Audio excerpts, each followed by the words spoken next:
Bihar state power holding company limited के form apply आज से शुरू हो गए। एग्जाम डेट के ऊपर बात करेंगे, कब से कब तक फॉर्म अप्लाई होगा। अब इसके प्रिपरेशन को लेकर थोड़ी सी आइडिया के ऊपर बात करेंगे।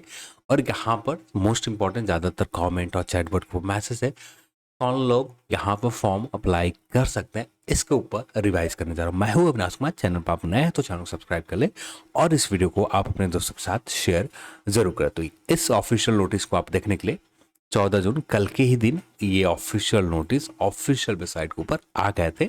कब से कब तक फॉर्म अप्लाई होंगे और एग्जाम डेट आपको संभावित बता दिए गए थे।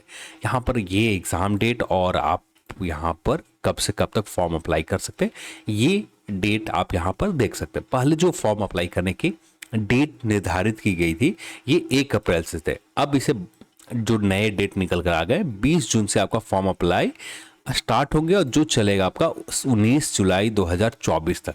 20 जून से लेकर 19 जुलाई तक आप यहाँ पर फॉर्म को अप्लाई कर सकते हैं। और एग्ज़ाम जो ली जाएगी सितंबर और अक्टूबर के महीने में लिए जाएंगे, तो यहाँ पर आपके पास अच्छे खासे टाइम मिल जा रहे हैं। आपके पास पूरा जुलाई मिल जा रहा है और जून के भी अच्छे खासे दिन आपके पास रहेंगे, यानी 15 दिन तो कम से कम, यदि अभी से लगते तो 15 दिन कम से कम आपके पास रहेंगे प्रिपरेशन के लिए।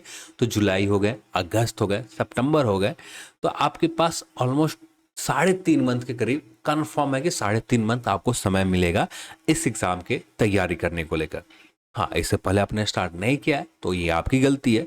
फिर भी यहाँ पर अभी से भी आप स्टार्ट करने जा रहे हैं, पहले से बेस बहुत हद तक क्लियर है, तो यहाँ पर आपको ज़्यादा समय नहीं लगेगा प्रिपरेशन में। तो यहाँ पर 3.5 मंथ बहुत होते हैं, तो 3.5 मंथ आपको समय मिल जाएंगे कंप्यूटर बेस्ड एग्जामिनेशन के लिए। तो ये चीज़ें डेट है, सितंबर अक्टूबर में आपका एग्जाम लिए जाएंगे। और ऑनलाइन एग्जाम है तो डेफिनेटली आपको सितंबर अक्टूबर के महीने में ले लिए जाएंगे। आप इसमें कोई आगे पीछे होने की उम्मीद लगभग ना के बराबर उम्मीद करो, क्योंकि ऑनलाइन एग्जाम में सिर्फ सेंटर जिस स्टेट में खाली मिल जाते हैं उस स्टेट में यहाँ पर एग्जाम कंडक्ट कर लिए जाते हैं। तो यहाँ पर आप बेफिक्र होकर रहो कि आपका एग्जाम सितंबर अक्टूबर में ले लिए जाएंगे। अब आते हैं यहाँ पर पोस्ट के एलिजिबिलिटी क्राइटेरिया के ऊपर। ज़्यादातर कमेंट इसी के रिगार्डिंग थे। जैसे यहाँ पर कुछ पोस्ट हम लोग देखें तो यहाँ पर ये रहा असिस्टेंट एग्जीक्यूटिव इंजीनियर का 40 वैकेंसीज आए। जो जिन्होंने जीटीओ कर रखा है, गेट स्कोर जिनके पास है, ये डायरेक्ट गेट स्कोर के थ्रू ज्वाइन कर सकते हैं। यहाँ पर B bachelor of engineering, BTech, BSc in engineering, electrical branch वाले और साथ में इलेक्ट्रॉनिक्स ब्रांच वाले रिकॉग्नाइज यूनिवर्सिटी से कर रखा है। 2 ब्रांचेस के यहाँ पर एलिजिबल कैंडिडेट है, इलेक्ट्रिकल और इलेक्ट्रॉनिक्स के जो ब्रांचेज, जो इलेक्ट्रिकल एंड इलेक्ट्रॉनिक्स दोनों ब्रांच के जिन्होंने कर रखा है, यहाँ पर डायरेक्ट गेट के स्कोर के थ्रू यहाँ पर ज्वाइन, यहाँ पर इनका सिलेक्शन होगा, शॉर्ट लिस्टेड किया जाएगा। फिर जूनियर इलेक्ट्रिकल इंजीनियर का पोस्ट है, ये भी गेट 40 पोस्ट है। यहाँ पर 3 साल की आपने डिप्लोमा इलेक्ट्रिकल फॉर जो आपने कर रखा 3 साल वाला डिप्लोमा, तो आप इस पोस्ट के लिए एलिजिबल रहेंगे। तो इलेक्ट्रिकल कैंडिडेट यहाँ पर एलिजिबल रहना है। फिर यहाँ पर 2 पोस्ट आपके लिए वैसे कैंडिडेट है जिन्होंने सामान्य तौर पर सिर्फ ग्रेजुएशन कर रखा है, वे लोग यहाँ पर एलिजिबल रहेंगे। यहाँ पर सिर्फ आपने ग्रेजुएशन कर रखा है तो किसी भी सब्जेक्ट से, कोई भी सब्जेक्ट को आपने कर रखा है तो इस पोस्ट के लिए एलिजिबल रहेंगे। कॉरस्पॉन्डेंस क्लर्क और स्टोर असिस्टेंट, यहाँ पर किसी तरह का टेक्निकल डिग्री होना ज़रूरी नहीं है। तो यहाँ पर सिर्फ ग्रेजुएशन आपने कंप्लीट कर रखा, बैचलर डिग्री आपने किसी भी सब्जेक्ट से कंप्लीट कर रखा, एलिजिबल रहेंगे। ये 2 पोस्ट। जूनियर अकाउंट क्लर्क के लिए आपने कॉमर्स सब्जेक्ट से आपने कर रखा किसी भी रिकॉग्नाइज यूनिवर्सिटी से, तब जाकर जूनियर अकाउंट्स क्लर्क के लिए भी आप एलिजिबल रहेंगे। अब इसके डिटेल में एडवर्टाइजमेंट देखना चाहें तो ये डिटेल में एडवर्टाइजमेंट जब आप ओपन करते हैं ऑफिशियल वेबसाइट के ऊपर ही मिल जाएगा।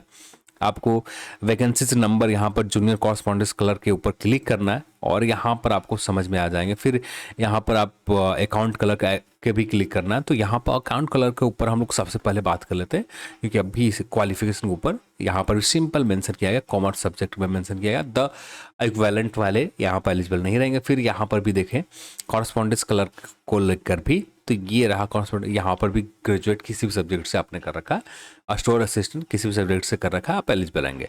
और यहाँ पर जो लोग टेक्नीशियन वाले, ज़्यादातर चैटबॉट में मैसेज थे टेक्नीशियन वाले कैंडिडेट के मैसेज थे कि टेक्नीशियन वाला कहाँ पर एलिजिबल, तो यहाँ पर टेक्नीशियन वाला सिंपल सा है, आपने कुछ एक्स्ट्रा कर रखा, एलिजिबल नहीं रहेंगे। सिर्फ यहाँ पर 2 साल के ITI सर्टिफिकेट है, इलेक्ट्रिशियन ट्रेड से आपने कर रखा है, किसी भी रिकॉग्नाइज्ड इंस्टीट्यूट और नेशनल वोकेशनल ट्रेनिंग सेंटर से आपने कर रखा है, तो यहाँ पर इस पोस्ट के लिए आप एलिजिबल रहेंगे। तो यहाँ पर सिर्फ आईटीआई वाले कैंडिडेट जिन्होंने इलेक्ट्रिकल ट्रेड से कर रखा वे लोग यहाँ पर एलिजिबल रहेंगे। तो ये चीज़ें आपको ख्याल रखनी है टेक्नीशियन को लेकर। और टेक्नीशियन को वैकेंसीज बहुत बड़े नंबर पोस्ट है, बाकी पोस्ट के तुलना में हम देखें तो 2000 वैकेंसीज यहाँ पर टेक्नीशियन ग्रेड 3 के हैं। और यहाँ पर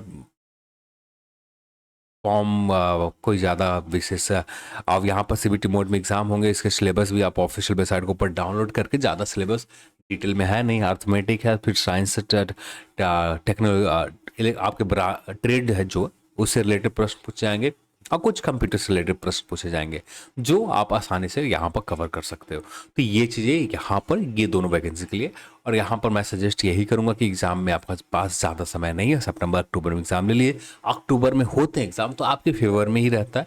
यदि अक्टूबर में आपका एग्ज़ाम नहीं होता, सितंबर के लास्ट में हो जाता है, तो देन यहाँ पर मैं कहूँगा कि आपके पास 3 से 3.5 मंथ है।